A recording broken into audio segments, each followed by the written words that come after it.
धन धन सतगुरु तेरा ही आसरा। आप देख रहे हैं फेथ वर्सेस वर्डिक्ट। मैं डॉक्टर मोहित इंसा, परम पूजनीय संत डॉक्टर गुरमीत राम रहीम सिंह जी इंसा के अनुयायी, उनकी सोच व सच्चाई इस प्रोग्राम के माध्यम से आप सभी जानते हैं, समझते व बरतते हैं। तो आप सभी का आज के इस लाइव सेशन में बहुत बहुत स्वागत है जी।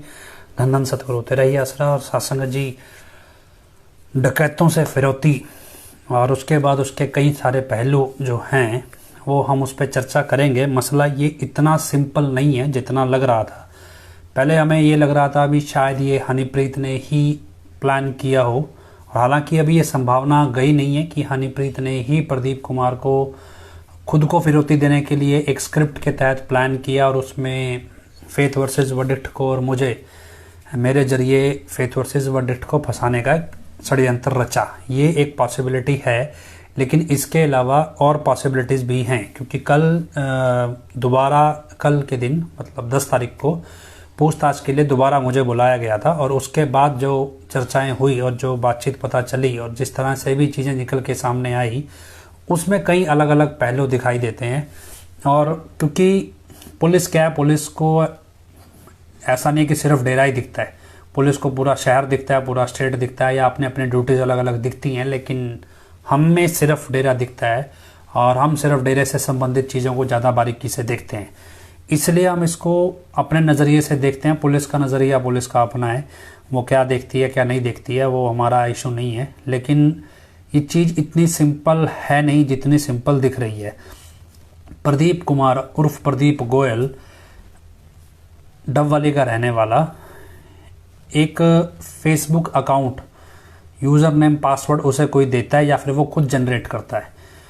उस यूज़र नेम पासवर्ड से वो किसी फेसबुक ग्रुप के जरिए या किसी तरह से किसी के कांटेक्ट में आता है और वहाँ से उसे एक नंबर मिलता है जिससे वो अपने फ़ोन पे एक व्हाट्सएप एक्टिवेट करता है। मतलब वो जिस नंबर का व्हाट्सएप वो एक्टिवेट करता है वो उसके फ़ोन में नंबर नहीं है, सिम नहीं है, कहीं से सिम लेता है या वो नंबर लेता है और वो व्यक्ति उससे OTP दे के व्हाट्सएप एक्टिवेट करता है और उसके बाद उस एक्टिवेटेड नंबर से वो धमकी देता है कथित तौर पे हनीप्रीत को व्हाट्सएप पे। सबसे बड़ा सवाल ये था भी हनीप्रीत का फ़ोन नंबर किसके पास है। तो पुलिस भी इस जांच में भी हनीप्रीत का फ़ोन नंबर प्रदीप कुमार तक आया कैसे, क्योंकि ये फ़ोन नंबर ना तो 85 मेंबरों के पास है, ना गुरु ब्रह्मचारी बहनों के पास है, ना सत ब्रह्मचारी बहनों के पास है। भाइयों के पास तो होने की संभावना ही कम है। मतलब डेरे के मौजूद लोगों के पास भी जो फ़ोन नंबर नहीं है, वो फ़ोन नंबर प्रदीप कुमार एक करियाने की दुकान चलाने वाले के पास पहुँचा कैसे।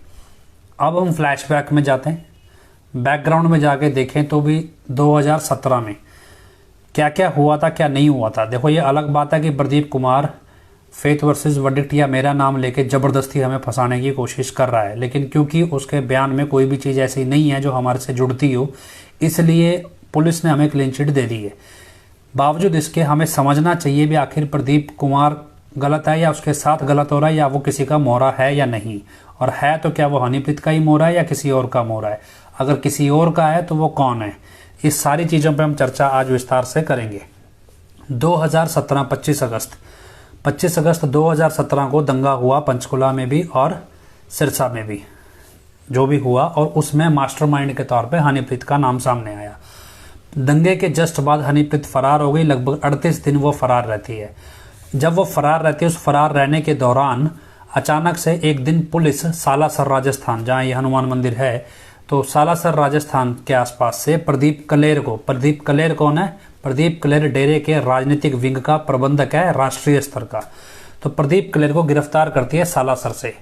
अब प्रदीप कलेर जैसे ही गिरफ्तार होता है तो प्रेस ब्रीफिंग दी जाती है पंचकुला पुलिस की तरफ से या DGP, उस समय के DGP हरियाणा की तरफ से, जो भी कह लो, या जो भी उस टाइम SIT हेड थे पंजाब, मतलब हरियाणा पुलिस एक प्रेस कॉन्फ्रेंस करती है भी हमने प्रदीप कलेर को गिरफ्तार किया है। और पैरेलल उसी दिन दिलावर को सभी लोग जानते हैं, जो डेरा में है, जो स्टेज को होस्ट करता है, उसे भी गिरफ्तार किया गया था करनाल के आसपास से। लेकिन अगले दिन हरियाणा पुलिस एक प्रेस कॉन्फ्रेंस करती है और बोलती है कि प्रदीप कलेर गिरफ्तार नहीं हुआ है, ये एक मिसअंडरस्टैंडिंग है। और ये प्रेस कॉन्फ्रेंस DGP हरियाणा करते हैं कि ये प्रदीप कलेर को गिरफ्तार नहीं किया गया, ये कन्फ्यूजन है। लेकिन उसी दिन एक और खबर चलती है कि प्रदीप गोयल को गिरफ्तार किया गया, और प्रदीप गोयल हनीप्रीत का बहुत ज़्यादा करीबी है और उसने ये बयान दिया है पुलिस को कि हनीप्रीत नेपाल भाग गई है और इसलिए प्रदीप गोयल को गिरफ्तार किया गया। जांच में यह पाया गया कि प्रदीप गोयल के खाते में कुछ बड़ी अमाउंट में पैसा सर्कुलेट हुआ था डेरे की तरफ से, इसलिए उसको डेरे का मेन बंदा दिखाया गया और इस बिना पे उसे भी हनीप्रीत के साथ बराबर का आरोपी बनाया गया। एफआईआर नंबर 345 सेक्टर 5 पंचकुला 2017 जो दंगे की साजिश की मेन एफआईआर है। और उस एफआईआर में प्रदीप गोयल को और हनीप्रीत दोनों को आरोपी बनाया गया एक साथ। अब दोनों एक साथ ही पेशी भुगतते हैं, एक ही कोर्ट में पेशी होती है हर 2-3 महीने बाद, जो भी रूटीन रहता है। तो 2-3 महीने या कुछ महीने बाद प्रदीप गोयल जमानत पे बाहर आता है, लेकिन उसके शरीर पे बहुत सारी चोट जख्म होते हैं जिसका वो इलाज करवाता है लगभग 6 महीने साल, क्योंकि ये मेडिकल रिकॉर्ड उसके पास अवेलेबल है।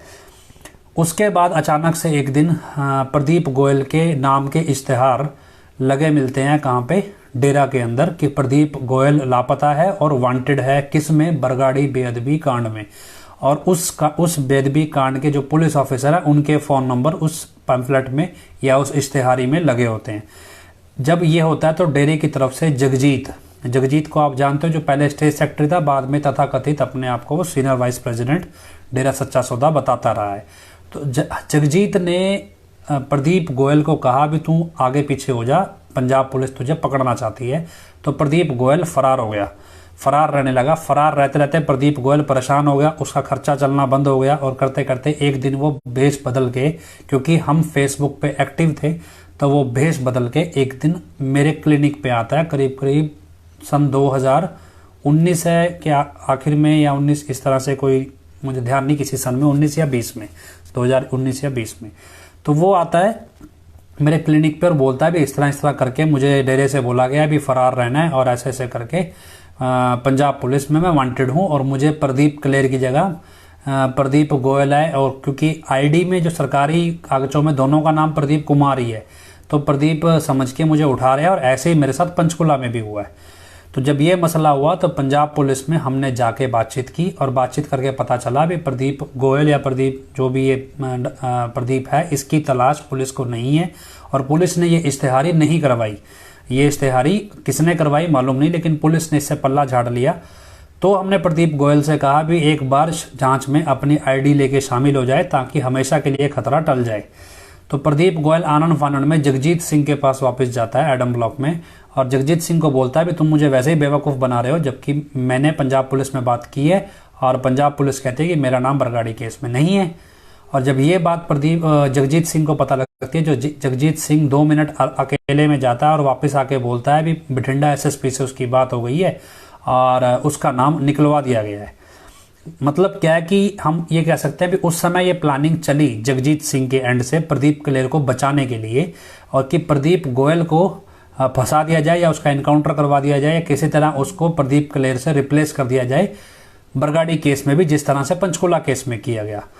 अब पंचकुला में एक प्रदीप क्लेर किस जग के साथ या किस जान पहचान के साथ अपने आप को प्रदीप कुमार गोयल से रिप्लेस करवा गया, तो ये आपको ये छुपा नहीं, क्योंकि पॉलिटिकल लेवल पे उसकी अच्छी खासी स्ट्रेंथ है। अब ये सारा मसला प्रदीप गोयल के साथ हुआ। पैरेलल चलिए इसके साथ साथ क्या चल रहा है। 2017 में दंगा हुआ। डेरा के 2 अलग अलग पक्ष थे। एक था राजनीतिक विंग। राजनीतिक विंग में ज़्यादातर पंजाब के लोग एक्टिव होते हैं, जगजीत सिंह, जोरा सिंह, राम सिंह चेयरमैन, रामकरण, ये सब लोग पंजाब में एक्टिव हैं पॉलिटिकल विंग में। और इन्हीं के साथ प्रदीप क्लेर, ये हर्ष धूरी, बरेटा, ये सब हरियाणा के साइड से, हरियाणा में प्रदीप क्लेर आ जाता है, बाकी ये पंजाब के सब मिलके पॉलिटिकल विंग बनाते हैं। दूसरा जो ग्रुप था वो था डेरे के अंदर प्रबंधकों का, जिसमें राकेश दृढ़बा, हनीप्रीत, PR नैन, विपासना, शोभा वगैरह वगैरह ये सब लोग आते हैं। जब पंचकुला में दंगा हुआ तो जो हनीप्रीत का ग्रुप था सारा का सारा, गोभी, गुरदात, गुलाब, ये सब, धर्म सिंह, ये सारा ग्रुप अरेस्ट हो जाता है दंगे की साजिश में। लेकिन राजनीतिक विंग से कोई भी व्यक्ति अरेस्ट नहीं होता। प्रदीप क्लेर अरेस्ट होता है, लेकिन वो अपने आप को प्रदीप कुमार से रिप्लेस कर देता है अपनी पहुंच इस्तेमाल करके। मतलब कहने का ये कि ये अरेस्ट नहीं होते राजनीतिक विंग वाले लोग। उसके बाद जब हनीप्रीत का पूरा ग्रुप जेल में चला जाता है तो राजनीतिक विंग का ग्रुप डेरे पे काबिज हो जाता है। अब राजनीतिक विंग में जगजीत जैसे लोग सक्रिय रहे। शोभा गोरा या विपासना का ये कहना है भी पिताजी ने जेल में उनको बुलाया और बुलाने के बाद ये कहा भी एक टीम बनाई जाए डेरे के अंदर और उस टीम के अंदर बठिंडा से जो बहन वीरपाल कौर हमारे साथ लाइव पे रहती हैं, भी बहन वीरपाल कौर को भी लिया जाए। तो बहन वीरपाल कौर को बुलाया गया डेरे में, भी आपको भी गुरुजी की तरफ से आदेश है, पिताजी की तरफ से भी एक टीम बनानी है और उसमें आपको भी लेना है। बहन वीरपाल कौर को ये जल्दी थी कि भी मुझे इस टीम में लिया जाए।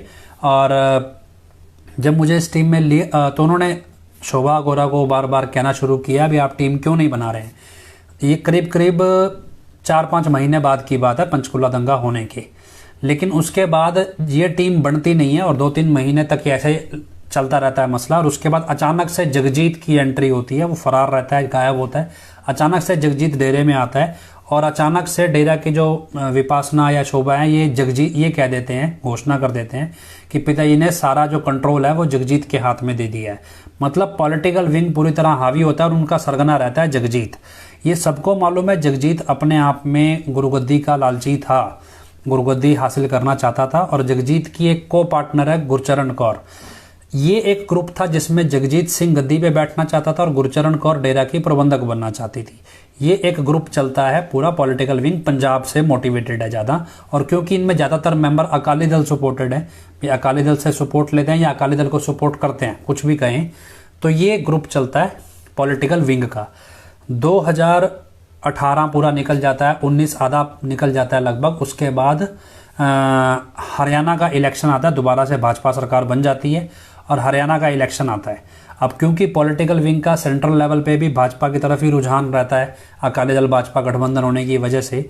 लेकिन ऐसे में जो हनीप्रीत ग्रुप है वो तरीके से अपने तरीके से संगत में जितना उनका इन्फ्लुएंस है उस तरह इस्तेमाल करके जेजेपी को सपोर्ट करता है हरियाणा इलेक्शन में। और जेजेपी के जरिए वो बीजेपी को एक तरह से बीजेपी पे प्रेशर बनाता है। तो जैसे ही जेजेपी का जो लीडर है दुष्यंत चौटाला डिप्टी सीएम बनता है, उससे अगले दिन ही जो सेडिशन चार्ज, देशद्रोह के चार्ज हैं, वो हनीप्रीत के ग्रुप से ख़त्म हो जाते हैं और हनीप्रीत बेल पे बाहर आ जाती है। उसका सारा ग्रुप बेल पे बाहर आ जाता है। जैसे ही वो बेल पे बाहर आती है, सबसे पहले वो विपासना को साइड करना शुरू कर देती है और धीरे धीरे सिस्टम को हाईजैक करना शुरू करती है। और हनीप्रीत का ग्रुप धीरे धीरे सारे सिस्टम को ओवरलैप करना शुरू कर देता है। और उसके बाद जगजीत ग्रुप थोड़ा साइड में रहने लगता है। और इस सब से क्या कि हनीप्रीत ग्रुप जब हावी हो जाता है, उसके बाद चलते चलते हनीप्रीत, क्योंकि पॉलिटिकल विंग की एक्सेस जेल में नहीं थी, तो हनीप्रीत ग्रुप अपने आप को जेल में एक्सेस दिखाता है। और करते करते 2022 का इलेक्शन भी आता है, लेकिन उसमें पंजाब में अकाली दल मेजॉरिटी में क्या आसपास भी नहीं आता, तो उसमें फिर हनीप्रीत ग्रुप ज़्यादा डोमिनेट कर जाता है और पॉलिटिकल विंग बिल्कुल डाउन हो जाता है। और ये सब चलता है। मतलब कहने का मेरा ये भी एक ग्रुप है पॉलिटिकल विंग जिसमें जगजीत गद्दी का लालची था और गद्दी लेना चाहता है डेरा की, और गुरचरण कौर प्रबंधक बनना चाहती है। दूसरा ग्रुप है Honeypreet allied group. Honeypreet allied group में हनीप्रीत गुरुगद्दी पे बैठना चाहती है और इसका जो राकेश दिड़बा या फिर इसके साथ एक बगड़ सिंह रहता है या उसकी असिस्टेंट है वगैरह जो भी, वो या PR नैन है, वो डेरा का प्रबंधक रहना चाहता है। तो ये हनीप्रीत अलाइड ग्रुप है जो जेल में गया था, वो ग्रुप है। तीसरा ग्रुप डेरे में एक और एग्जिस्ट करता है, वो है RSS अलाइड ग्रुप। ये भी मतलब प्रो बीजेपी है, लेकिन इनका ज़्यादा रुझान RSS की तरफ है। इसका जो लीडर है वो है बबलू, अभिजीत भगत। बबलू एक तरफ से गद्दी का चाहवान है और उसका एक कुलीग है जिसको डॉक्टर अशोक कहते हैं हॉस्पिटल में, उसकी जो लड़की है उसको प्रोजेक्ट किया गया डेरा की मतलब चेयरमैन के तौर पे। मतलब ये 3 अलग अलग ग्रुप कह सकते हैं भी, एक तरफ राजनीतिक विंग, एक तरफ हनीप्रीत अलाइड ग्रुप और एक तरफ RSS, प्रो RSS वाला। लेकिन क्योंकि प्रो RSS में बबलू फरार रहा 5 साल तक और अब उसको जमानत मिली है, तो प्रो RSS ग्रुप अब धीरे धीरे एक्टिव हो रहा है, मतलब कह सकते हैं। लेकिन जो राजनीतिक विंग ग्रुप है, क्योंकि अभी हनीप्रीत ने राजनीतिक विंग को डिसॉल्व कर दिया है और मतलब ख़त्म कर दिया है, और ख़त्म करने के बाद राजनीतिक विंग की पावर ख़त्म हो रही है। और आगे क्या है, जो जालंधर के अंदर उपचुनाव है, पंजाब में जालंधर एक शहर है, उसमें एक उपचुनाव हो रहे हैं। तो वहाँ पे उपचुनाव में पॉलिटिकल विंग सक्रिय हो, लेकिन प्रॉब्लम क्या होती है, सबसे बड़ी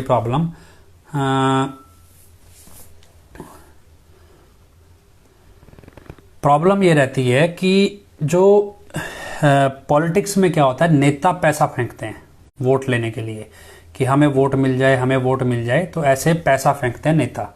और वोट का जो डीलिंग होती है, अब क्योंकि पॉलिटिकल विंग सक्रिय है तो पॉलिटिकल विंग से डील ज़्यादा होती है, कह सकते हैं हम।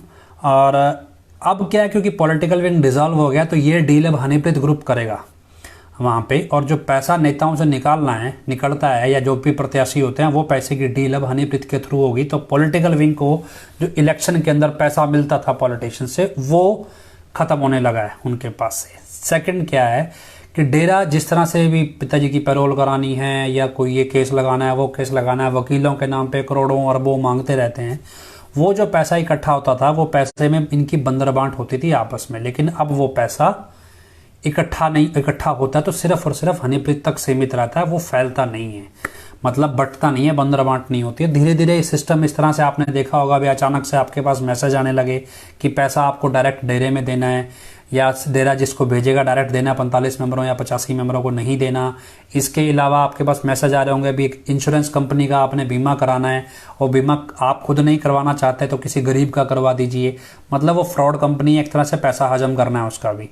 और तीसरा क्या है कि आपको बोला गया भी खूनदान का जो सारा सिस्टम चलता है वो भी आपने डायरेक्ट डेरा के थ्रू करना है, क्योंकि खूनदान के चलते ब्लड बैंक से भी बहुत बड़े लेवल पर डील होती है। इस तरह से मतलब हर तरह से जो पैसे का सोर्स डेरा जनरेट करता था, क्योंकि ये बंदरबांट होती थी नीचे पहले सब में, अब धीरे धीरे ये सारा कंट्रोल सिंगल हैंडेड हनीप्रीत के हाथ में आने लगा है। ऐसे में अब जिन लोगों को ये पैसा बंटता था, मान लो गुरचरण कौर ग्रुप है या फिर जगजीत गुरचरण कौर का ग्रुप है या फिर आरएसएस अलाइड ग्रुप है, तो क्योंकि हमने देखा कि बबलू अचानक से जब ये नकली वाला बहरूपिया बाहर आया तो बबलू का अचानक से एक्टिव होना और अचानक से 5 साल बाद हाई कोर्ट का और ट्रायल कोर्ट का उसे बेल दे देना, जबकि वो फरार है, और उसका जांच में कोई फालतू शामिल ना होना, किसी तरह की ग्रिलिंग नहीं होना इन्वेस्टिगेशन इंटेरोगेशन में उसके साथ, तो ये सारी चीज़ें कंप्रोमाइज्ड वे में चल रही हैं। कुल मिला के अब डेरे का टोटली कंट्रोल हनीप्रीत के हाथ में है और पॉलिटिकल लेवल पे सिर्फ और सिर्फ भाजपा पे केंद्रित है। पॉलिटिकल लेवल पे चीज़ जिस तरह से अमृतपाल का इंसिडेंट हुआ उसके बाद ये चीज़ें क्लियर निकल के आई भी आम आदमी पार्टी और बीजेपी कहीं कुछ हद तक मिलके काम कर रही है, और अकाली दल धीरे धीरे बैकफुट पे या कह लो खुड्डा लाइन कोने में बीजेपी लगा रही है। तो ऐसे में जो अकाली दल का स्पॉन्सर्ड पॉलिटिकल विंग है वो खत्म हो रहा है, और अकाली दल का जनाधार भी जो डेरे के प्रबंधकों के जरिए बनता था वो भी खत्म हो रहा है। अब कुल मिला के सिर्फ और सिर्फ फोकस बीजेपी के ऊपर फोकस रह गया है सारे सिस्टम का। ऐसे में अचानक से एक बंदा आता है और हनीप्रीत को फोन पे धमकी दे देता है, और लॉरेंस गैंग से मिलके और इस तरह से धमकी दे देता है। अब किसी भी फ़ोन नंबर, हम कहें भी विदेश के अंदर किसी के पास कोई नंबर उसने लिया और विदेश के नंबर का व्हाट्सएप इंडिया में एक्टिवेट कर लिया, अब सिरसा की पुलिस विदेश जाके तो उस नंबर की जांच नहीं करेगी, और इतनी सी घटना के ऊपर इंटरपोल के अंदर कोई नाम तो नहीं निकलवाएगी। तो इसलिए वो विदेश का नंबर तो ट्रेस होगा नहीं, है जो भी नंबर होगा वो ट्रेस नहीं होगा, लेकिन प्रदीप गोयल जो है वो ट्रेस हो गया। अब मसला ये कि उसने आते सार मेरे खिलाफ बयान देना शुरू किया, बोलना शुरू किया पुलिस को, लेकिन जो चीज़ें उसने मेरे बारे में बोली वो बिल्कुल उल्ट थी। मतलब ना तो वो मुझसे कभी मिला था इस मसले पे, और ना ही वो मेरे क्लिनिक पे आया, क्योंकि क्लिनिक मेरा है ही नहीं वहाँ पे, और ना ही जिस तारीख को उसने बोला उस तारीख को मैं वहाँ था, ना ही उसने जो फ़ोन नंबर दिया वो मेरा फ़ोन नंबर था। मतलब कोई भी चीज़ मुझसे मैच नहीं की। और सबसे इंपॉर्टेंट बात उसने कहा जी मेरी वाइफ की फेसबुक आईडी है और मेरी वाइफ एग्जिस्ट ही नहीं करती क्योंकि मेरी शादी नहीं हुई। तो ये सारी चीज़ें जब उल्ट हो गई तो प्रदीप गोयल का स्टेटमेंट तो खत्म हो गया, लेकिन पुलिस को ये शक हो गया भी क्या प्रदीप गोयल के जरिए मोहित गुप्ता मतलब मुझे फंसाने की कोई साजिश चल रही है। पुलिस का अपना सोचना जायज है, लेकिन इस सब में हमें भी कुछ और सोचना है, और वो ये भी इतना सिंपल नहीं है जितना हम डेरा को समझते हैं कि प्रदीप गोयल या प्रदीप कुमार जो भी ये है, इसकी इतनी पहुंच नहीं है कि ये हनीप्रीत का नंबर अपने आप कहीं से निकाल ले। क्योंकि मैं कहूँ कि मेरे लिए या हमारी टीम में लोग ऐसे हैं जो करीब 40 से 50 लोग ऐसे हैं जो डेरा के अंदर ही या डेरा के मेन सेवादारों के आसपास रहते हैं और सारी जानकारियाँ निकालते हैं हमारे लिए।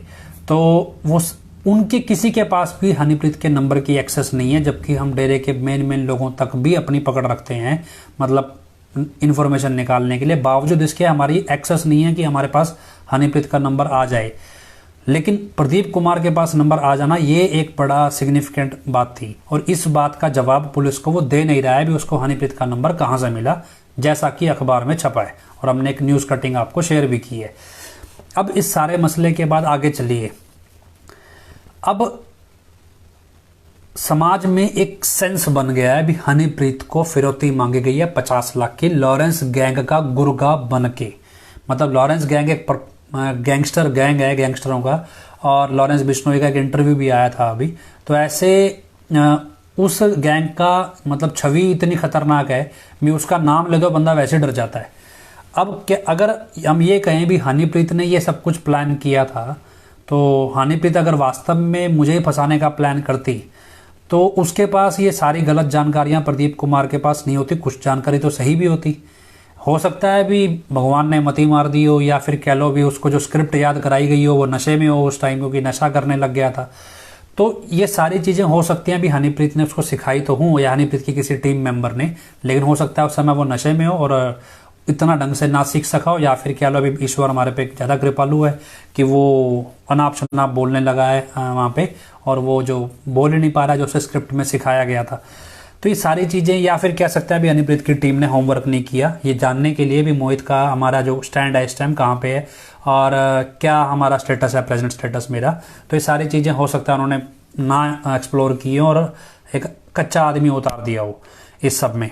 लेकिन अगर हम इसका दूसरा पहलू देखने की कोशिश करें, दूसरे पहलू के अनुसार अगर समाज में ये परसेप्शन बनाया गया कि हनीप्रीत को खतरा है, तो क्या वास्तव में हनीप्रीत को खतरा है?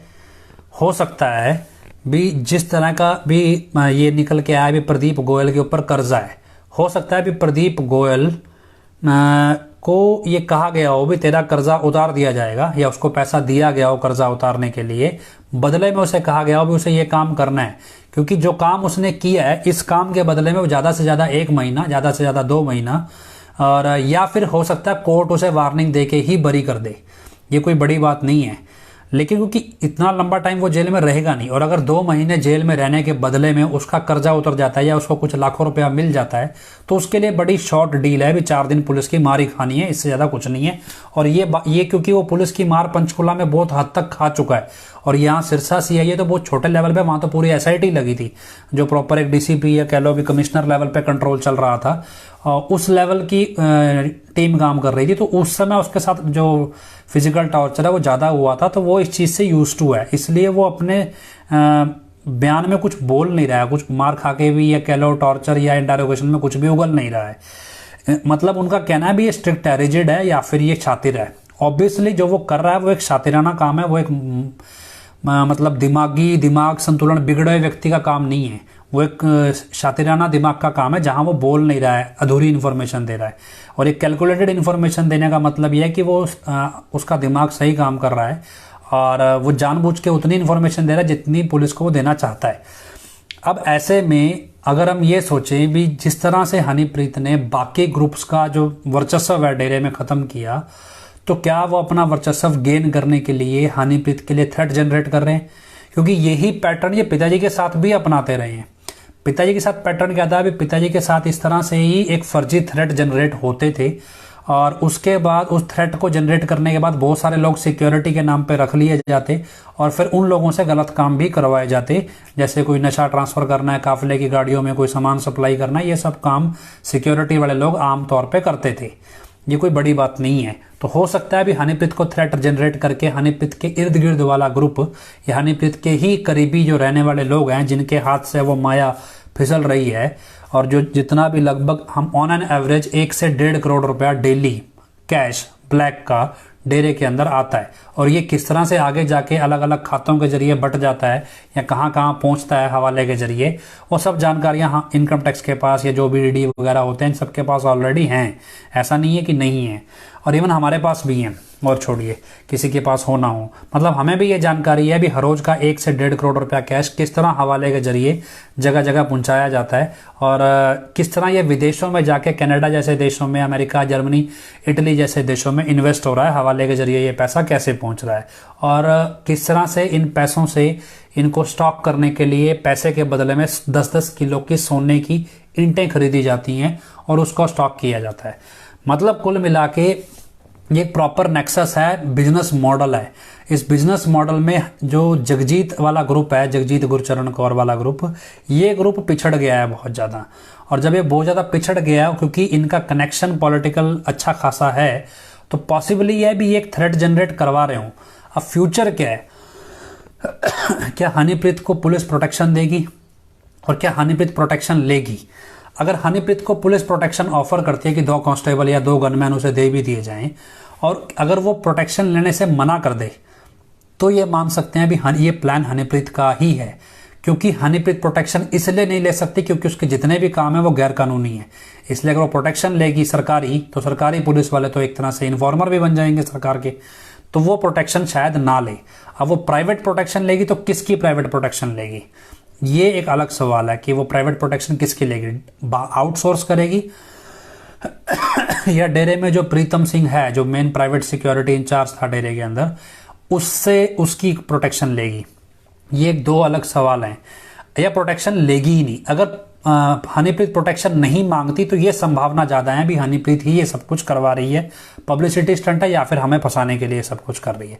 अगर वो प्रोटेक्शन प्राइवेट या सरकारी लेती है, दोनों ही केस में उसके ऊपर फिर शक जाएगा, क्योंकि अगर वो सरकारी लेगी तो उसकी जासूसी शुरू हो जाएगी और वो ये चाहेगी नहीं। अगर वो प्राइवेट लेगी प्रीतम सिंह वाली सिक्योरिटी, तो यहां से प्रदीप कुमार से एक नया कनेक्शन जुड़ जाता है।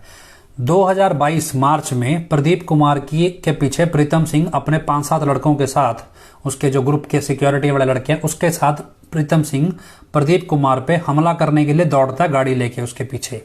और भागते भागते जो प्रदीप गोयल है वो एक गांव के लिंक रोड पे चढ़ जाता है और वहां जाके उसकी गाड़ी पलट जाती है और टूट फूट जाती है, और वहां से वो गाड़ी छोड़ के भाग जाता है।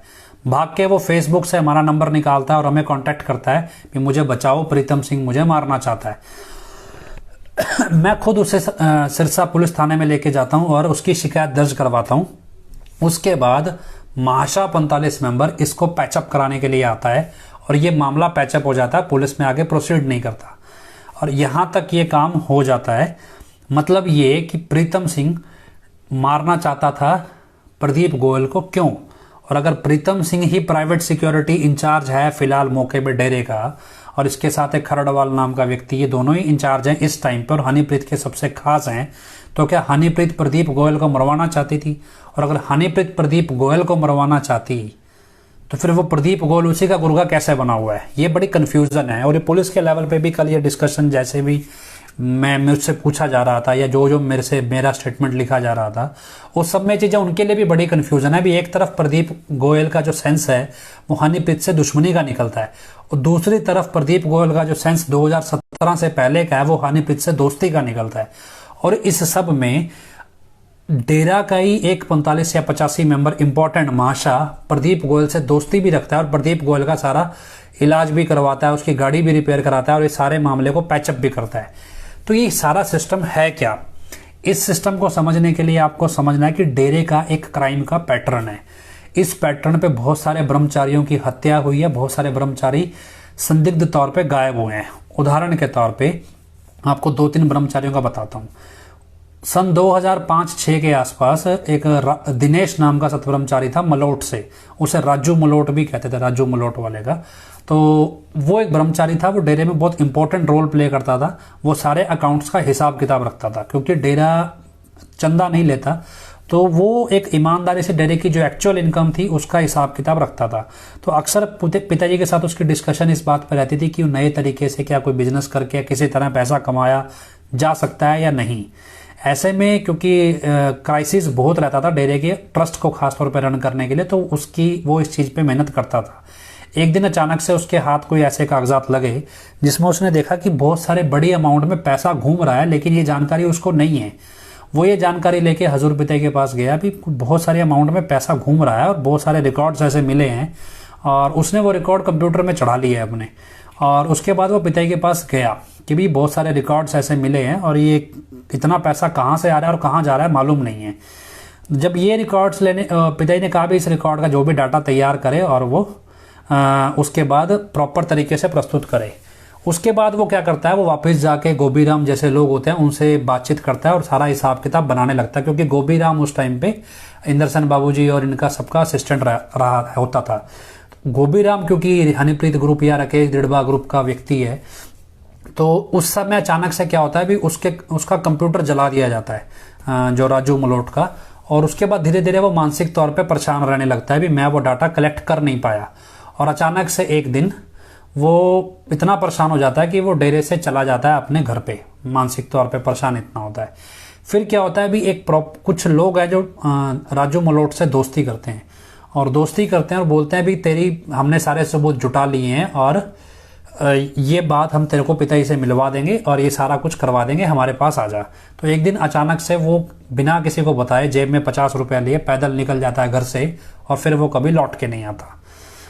ठीक इसी तरह एक और पैटर्न पे जितेंद्र गोरा नाम का सतब्रह्मचारी होता है जो अचानक से जो इनके आपराधिक कारनामों के बारे में जानकारी रखता है और वो डेरा के आपराधिक जो गिरोह है उसके खिलाफ खड़ा हो जाता है और कोर्ट में जाने की प्लानिंग करता है। लेकिन इसी तरह उससे भी एक ग्रुप होता है, वो दोस्ती करता है और दोस्ती करके उसको भी इस तरह से बुलाया जाता है और जानकारों के मुताबिक जितनी हमारे पास जानकारी है, कन्फर्म हम कह नहीं सकते, भी उसको भी गोभी राम ही बुलाता है और उसके बाद वो कभी वापस नहीं आता। इसी तरह 2-3 सतब्रह्मचारी ऐसे हैं जो इंपॉर्टेंट रोल पे थे, जिस तरह से राजू मलोट वाला था उसी तरह जो उसकी पोजीशन पे जितने भी सतब्रह्मचारी आए वो एक एक करके गायब होते चले गए, या वो सुसाइड कर गए या वो गायब हो गए। और ये सारी चीजें इतनी कंफ्यूजिंग थी। और इस सब चीज की अगर ये पैटर्न को समझें तो इस पैटर्न पे ये समझा जा सकता है कि प्रदीप गोयल मतलब डेरे का जो एक ग्रुप है या एक माशा कह सकता है, माशा वाला ग्रुप है, वो प्रदीप गोयल से दोस्ती रख रहा है, जबकि प्रीतम सिंह वाला ग्रुप या हनीप्रीत वाला ग्रुप प्रदीप गोयल से दुश्मनी रख रहा है। मतलब एक ये डेरे का क्राइम पैटर्न है और इस पैटर्न पे प्रदीप गोयल का हो सकता है इस्तेमाल हो रहा हो। अब क्योंकि ये इस्तेमाल वाया राजनीतिक विंग वाले ग्रुप से हो रहा है या हनीप्रीत ही कर रही है, ये कंफ्यूजन है। अगर ये वाया राजनीतिक विंग हो रहा है और ऐसे में कल को अगर पुलिस इसको हल्के में लेके कहे भी ये प्रदीप गोयल की अपनी फ्रस्ट्रेशन है या अपनी नीड है और उस नीड में आके उसने ये काम कर दिया और कल को हनीप्रीत के साथ कोई वारदात घट जाती है तो सीधा सीधा इसके लिए पुलिस जिम्मेदार हो जाएगी। पुलिस ने इस मसले को हल्के में लिया या फिर सेटिंग कर ली तो पुलिस पे करप्शन के सवाल उठने लगेंगे। अगर पुलिस इसको सीरियसली ले तो आगे जाके पकड़े किसको, और उसके बाद अगर मान लो सीरियसली लेके हनीप्रीत को प्रोटेक्शन भी ऑफर करे या एडवाइजरी जारी कर दे हनीप्रीत के लिए भी आपको प्रोटेक्शन रखनी चाहिए रिटर्न में, और सरकारी प्रोटेक्शन 1-2 गनमैन की ऑफर भी की जाए, और अगर मान लो हनीप्रीत ना ले तो रिटर्न में पुलिस लिखवा ले भी अगर प्रोटेक्शन आपको नहीं चाहिए तो हमें लिख कर दो अपनी सेफ्टी के लिए। उसके बाद अगर वापस में जब प्रदीप गोयल बाहर आए और प्रदीप गोयल का मर्डर हो जाए तो भी हनीप्रीत के ऊपर इल्जाम आ जाएगा भी हनीप्रीत ने प्रदीप गोयल को मरवा दिया। मतलब इस सारे मसले में हनीप्रीत को घिरना ही घिरना है। कहने का मतलब ये भी एक इस तरह का चक्रव्यूह बनाया गया है, अगर इसको सीरियसली लिया जाए, अगर इसमें हनीप्रीत का रोल नहीं है तो दोनों ही केस में हनीप्रीत का फंसना तय है। और अब ऐसा क्यों हम ये सोच रहे हैं, इस मतलब ये ऐसा नहीं कह सकते भी हनीप्रीत की प्रोबेबिलिटी नहीं है, भी हनीप्रीत इसमें शामिल नहीं है। हो सकता है भी बराबर का हम बराबर रखते हैं, हो सकता है हनीप्रीत ही हमें फंसाने के लिए सब कुछ कर रही हो, लेकिन दूसरा ग्रुप जो है वो सिरसा में नहीं रहता, वो पंजाब में रहता है और उसको मेरे बारे में इतनी जानकारियां नहीं है, इसलिए हो सकता है भी उसने प्रदीप गोयल को ट्रेंड किया और प्रदीप गोयल के पास मेरे बारे में पूरी जानकारी नहीं है। और अब भी अगर हनीप्रीत के साथ कोई घटना घटती है तो क्यों घट सकती है, इसका कारण ये है कि पिताजी की जगह कागजों में, मतलब पिताजी की जगह से जो भी डेरे के कागजात थे या डेरे का जितना भी कंट्रोल था, ट्रस्ट की डीड थी, ये सब कुछ था, इस सब को अगर मान लो जगजीत के नाम पे करते या राकेश जड़वा के नाम पे करते, PR नैन के नाम पे करते, विपासना शोभा किसी के नाम पे भी करते, तो संगत में उतनी एक्सेप्टेंस नहीं है जितनी हनीप्रीत को लेके एक्सेप्टेंस बनाई गई। मतलब ये कि अगर हम कहें भी इतना दायरा है डेरे का, उस दायरे में एक जगह ऐसी है जो सिर्फ और सिर्फ पिताजी हैं वहां पे, अब वो जगह खाली हो गई, उसे अंग्रेजी भाषा में कहते हैं वैक्यूम बन गया। उस वैक्यूम में कोई फिट नहीं आता, मतलब पिताजी की जगह हम किसी और को सोच ही नहीं सकते, लेकिन उस वैक्यूम में धीरे धीरे हनीप्रीत को घुसाने की कोशिश की गई और इधर से एक नकली बहरूपिया बना के हनीप्रीत के नाम पे सारे पेपर्स ट्रांसफर करवा लिए गए। अब क्योंकि पिताजी के नाम से हनीप्रीत के नाम पे पेपर ट्रांसफर कराना मुश्किल था, वो काम हो चुका है, लेकिन हनीप्रीत से पेपर छीनना या हनीप्रीत के हाथ से बागडोर खींचना बाकी सबके लिए बहुत ज्यादा आसान है। इसलिए हनीप्रीत अब एक पोटेंशियल टारगेट है कि हनीप्रीत अकेली इस सबको हड़प रही है, तो क्यों ना हनीप्रीत को रास्ते से हटा के जितने भी ये पुरानी चंडाल चौकड़ी, मोहनलाल दीवाना ग्रुप और ये सब खट्टा सिंगलाइड ग्रुप है या जगजीत ग्रुप है, ये सब जितने भी ग्रुप हैं, ये आपस में एक चौकड़ी बना के बंदर बांट बराबर बराबर करते रहें। और इस सब में हनीप्रीत का फोन नंबर कौन देगा?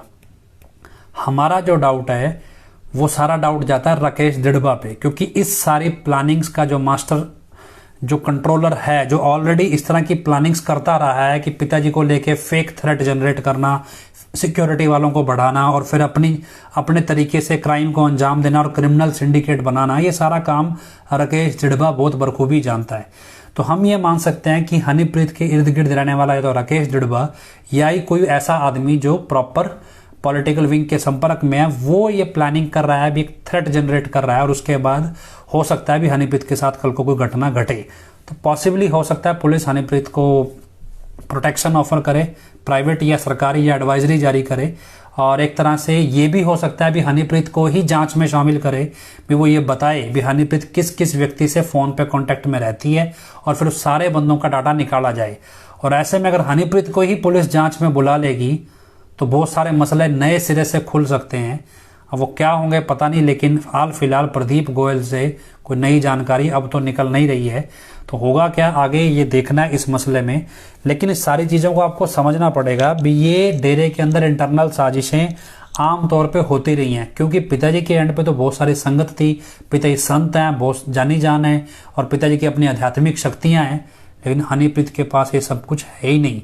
तो इसलिए हनीप्रीत को फंसाना तो चुटकी का खेल है राकेश दिड़बा जैसों के लिए, क्योंकि ये सारी साजिश जब रची गई तो हनीप्रीत एक मोहरे के तौर पे इस्तेमाल की गई। और कभी भी जो फ्रंट फेस होता है वो प्रॉपर सारी जानकारी उसको दी नहीं जाती। फ्रंट फेस सिर्फ इसीलिए रखा जाता है कि पीछे की सारी जानकारियां जो प्लानिंग्स हैं वो फ्रंट फेस के जरिए सिर्फ एग्जीक्यूट होती हैं, लेकिन उसके पीछे के मकसद फ्रंट फेस के बंदे को नहीं पता होते। तो हमारा यह मानना है कि हनीप्रीत सिर्फ इस सारे गिरोह का मोहरा है या फिर फेस है जिसके जरिए सारा काम होता है। अब क्योंकि ये फेस तंग करने लगा है और हावी होने लगा है, हो सकता है इस फेस को हटा के नए फेस की जरूरत आनी पड़े और डेरे के जो ट्रस्ट की बंदरबांट होनी है या करने की संभावना जो ये चला रहे हैं, हो सकता है इन पैसों की बंदरबांट के लिए हनीप्रीत के ऊपर ये खतरा मंडरा रहा हो। तो ये सारी पॉसिबिलिटीज हैं। ऐसा नहीं है भी डेरा मतलब हमारी जानकारी के मुताबिक डेरा कोई भी काम कानूनी तौर पर नहीं कर रहा है। डेरा के लगभग हर एक तरह की एक्टिविटी गैर कानूनी है और ऐसा नहीं है भी इसकी जानकारी सरकार को या अलग अलग डिपार्टमेंट्स को या एजेंसियों को किसी को नहीं है। लेकिन क्यों? क्योंकि जब ये से नकली वाला आया है और नकली वाला आने के बाद हरियाणा सरकार और हनीप्रीत के बीच में एक ऐसा गठजोड़ है, मगर हनीप्रीत ने मुंह खोला तो हरियाणा सरकार के अच्छे अच्छे मंत्री कह सकते हैं या अच्छे अच्छे अधिकारी कह सकते हैं जो एक तरह से बड़े देशद्रोह में फंस सकते हैं। इसलिए हनीप्रीत को बैकअप देना हरियाणा गवर्नमेंट या हरियाणा बीजेपी की एक बेसिक नीड बन के रह गया है। और ऐसे में जो पॉलिटिकल विंग है वो बीजेपी के हाथ में नहीं है और बीजेपी तक उनका इन्फ्लुएंस खत्म हो गया है, और लेकिन अकाली दल उनके साथ अटैच है। और जो जालंधर का इलेक्शन है हो सकता है उसको लेके सारा मोटिवेटेड हो और तरीके से हनीप्रीत को एक प्रेशराइज करके जो कमांड है वो राजनीतिक विंग अपने हाथ में लेना चाहता हो, जिससे पैसा जो है प्रत्याशियों से निकलेगा उस पैसे को वो बना सके या बना सके। बाकी सारा मसला अलग अलग तरीके से चल रहा है। खैर ये सारी जानकारी आपको इसलिए दे रहे हैं क्योंकि बहुत सारे लोग सुबह से फ़ोन कर रहे हैं, जैसे जैसे जिनको जो जो पता लगता है वो फ़ोन करने लगते हैं। फिर हर एक व्यक्ति को ये जानकारी दी नहीं जा सकती फ़ोन पे एक एक करके, तो क्योंकि शुभचिंतक आप जैसे लोग बहुत ज़्यादा हैं और ऐसा नहीं है हम किसी को भी मतलब छोटा या बड़ा समझें, सब एक बराबर हैं। और आप चिंता करते हैं ये हमारे लिए बहुत मतलब इम्पॉर्टेंट बात है भी, आप हमारा फिक्र करते हैं। और एक्चुअली में आप फिक्र इसलिए करते हैं क्योंकि असल में आपका प्रेम पिताजी से है और आपको लगता है कि हम जो काम कर रहे हैं वो पिताजी के पक्ष में है, इसलिए आपका प्रेम हमारे से भी है।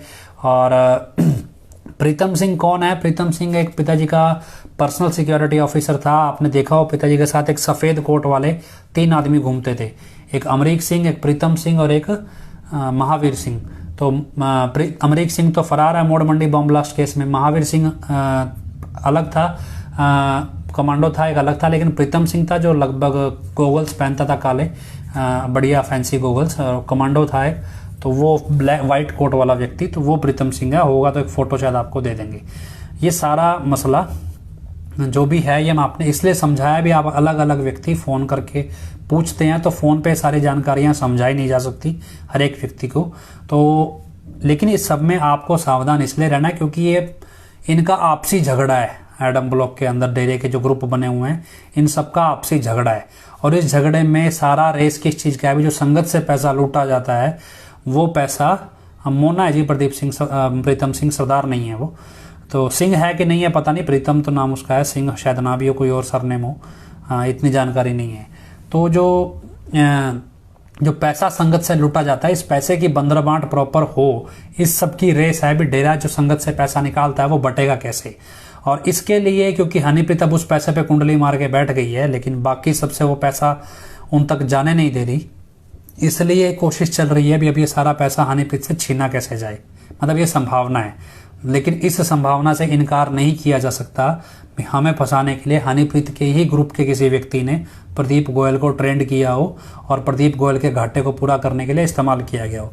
क्योंकि ये पैटर्न कोई पुराना मतलब नया नहीं है, या नया सिरा नहीं है कि एक आदमी प्रदीप गोयल से दोस्ती रखे डेरे में और एक आदमी दुश्मनी रखे। ये पैटर्न डेरे की मैनेजमेंट या रखे जड़बा जैसे उन्हें बहुत सारे सतब्रह्मचारियों पे करके उनको गायब किया है, उनको सुसाइड के लिए मजबूर किया, या सस्पिशियस सुसाइड्स हैं, मिसिंग केस हैं। ये ऐसा एक नहीं है, लगभग दर्जनों केस ऐसे हैं डेरे में जो आज भी पुलिस के रिकॉर्ड में दफन हो गए हैं। तो ऐसा नहीं है भी ये पैटर्न मतलब नया आया है, ये पुराना ही पैटर्न है क्राइम का, डेरे की मैनेजमेंट का। तो ये सारी चीज़ें आपको समझनी है। इस सब के अलावा ये चलो ये सारा मसला तो हमने आपको समझा दिया। इस सब के अलावा एक आपको ज़रूरी जानकारी ये देनी है कि हमने सुमरन अभियान चलाया हुआ है, और ये इसलिए चलाया हुआ है कि जो लोग सिमरन रेगुलर करते हैं, जिनको जैसे कहते हैं जिन 10वां द्वार खुला है या जो चढ़ाई करते हैं, बहुत सारी चीज़ें वो एडवांस में देख भी लेते हैं। अब ये क्योंकि गैर सत्संगी लोग इन चीज़ों को समझते नहीं हैं, उनके हिसाब से तो ये सब कुछ आडंबर सब कुछ पाखंड है, लेकिन सत्संगी लोग ये समझते हैं, जो वास्तव में नाम सुमरन जो पिताजी ने नाम दिया उसकी ताकत को जानते हैं, वो समझते हैं कि जो ध्यान साधना में नियम से बैठते हैं वो बहुत सारी चीज़ें बता रहे हैं, बहुत सारी घटनाएं क्रम चल रहा है आध्यात्मिक तौर पे, और उन घटनाक्रम के बीच में वो ये बता रहे हैं भी इस दौर में जो अभी ये समय चल रहा है, भी इस दौर में ब्रह्म मुहूर्त में सिमरन करना बहुत आवश्यक है, इम्पॉर्टेंट है। तो हमने साथ संगत ने मिलकर डिसाइड किया था भी 3 बजे से लेके 3:30 बजे तक सुबह हम सुमरन फिक्स किया गया है, समय पाबंद किया गया है 3 से 3:30 बजे तक, ताकि डिसिप्लिन बन सके। आप चाहो तो 2 से 5 के बीच में कभी भी सुमरन कर सकते हैं, जितना करना चाहें, लेकिन 3 से 3:30 मिनिमम, कम से कम आधा घंटा फिक्स किया गया है फेथ वर्सेस वर्डिक्ट ने की टीम की तरफ से। आप जितने भी हम लोग सब लोग हैं, जिन तक की जानकारी पहुंची है, भी आधा घंटा हम सुमरन करें सुबह, और 9:30 बजे से 10 बजे तक रात में आधा घंटा सुमरन करें। ये सुमरन इसलिए करें ताकि सच्चाई जल्दी सामने आए। हजूर पिताजी और जो एक अच्छाई का प्रतीक है और जो काल महाकाल है ये बुराई का प्रतीक है, तो इस सब में हजूर पिताजी, क्योंकि संत जो है वो वचनों से ही काम करते हैं, जो अगर आप संगत वचनों में है तो संत 1 से 1 गुना, मतलब 1% काम करना होता है, तो 1000 गुना ज्यादा के वचन पिताजी के हैं, तो वो 1000 गुना ज्यादा काम कर देते हैं, बशर्ते संगत वचनों में हो। तो ऐसे में आने वाला समय जो है वो इतना सिंपल नहीं है, प्राकृतिक तौर पे भी और दुनियावी तौर पे भी। तो दोनों ही स्तर पे जो सिमरन करने वाले लोग हैं वो इन चीजों को समझते हैं, और ऐसे में सुमरन करना इम्पोर्टेंट वो बता रहे हैं बार बार। तो हमने इस चीज को सीरियसली लेते हुए हर रोज आधा घंटा सुबह ब्रह्म मुहूर्त के समय और आधा घंटा रात को 9:30 से 10 और सुबह 3 से 3:30 बजे तक सुमरन फिक्स किया है। आप चाहो तो इसमें समय बढ़ा घटा अपने हिसाब से सकते हो, लेकिन मिनिमम आधा घंटा सुबह शाम आप जरूर रखें, ये बहुत इंपॉर्टेंट है। और इस सब के अलावा जो ये मसला खड़ा हुआ है, और क्योंकि मुझे जो जांच में शामिल किया गया उन्होंने मुझे बोल दिया है भी अब हमारा रोल क्लीन है, जो आप फिक्र करते रहते हैं भी हमें जबरदस्ती फंसाना दे, तो पिताजी की रहमत है और सिमरन करने वाले लोग बहुत सी चीज़ें एडवांस में हमें बता भी देते हैं भी क्या कुछ होगा, जो जान लेते हैं एडवांस में, क्योंकि पिताजी उनको दिखा देते हैं भी काम तो पिताजी खुद कर रहे हैं, हमारा तो खाली नाम हो जाता है। और जो भी चीज़ें हैं, जो भी हालात हैं, जिस तरह से फेस करने होते हैं वो सब पिताजी खुद कर रहे होते हैं, हमारा तो खाली नाम चल रहा है।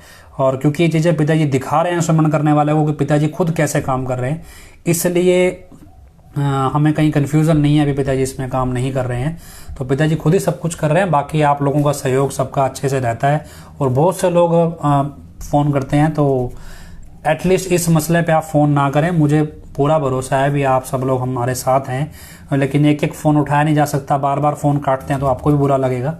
तो खैर जैसा भी है, तो हम उम्मीद करते हैं, प्रार्थना करते हैं सच्चाई जल्दी सामने आए और आप इस सारे झमेले में फंसे ना।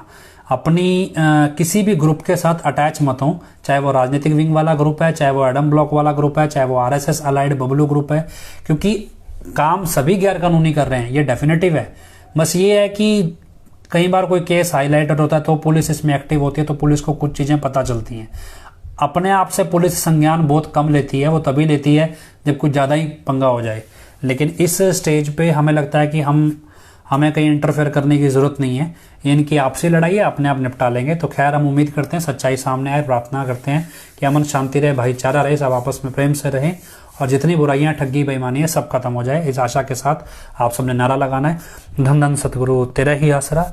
और आखिरी में अरदास बोलते हैं, धन धन सतगुरु तेरा ही आसरा, हे मालिक तुझे लाज है, अब बहुत हो गया, तू दया में रहमत कर, तेरे प्यार मोहब्बत की राह में हमें कोई दुख तकलीफ ना आए, तो ऐसी रहमत बख्श वह सबको सुमति दे। किस तरह से देनी है यह तू सब जानता है, जिसको जैसे देनी है वैसी दे, वो तेरी मर्जी। धन धन सतगुरु तेरा ही आस।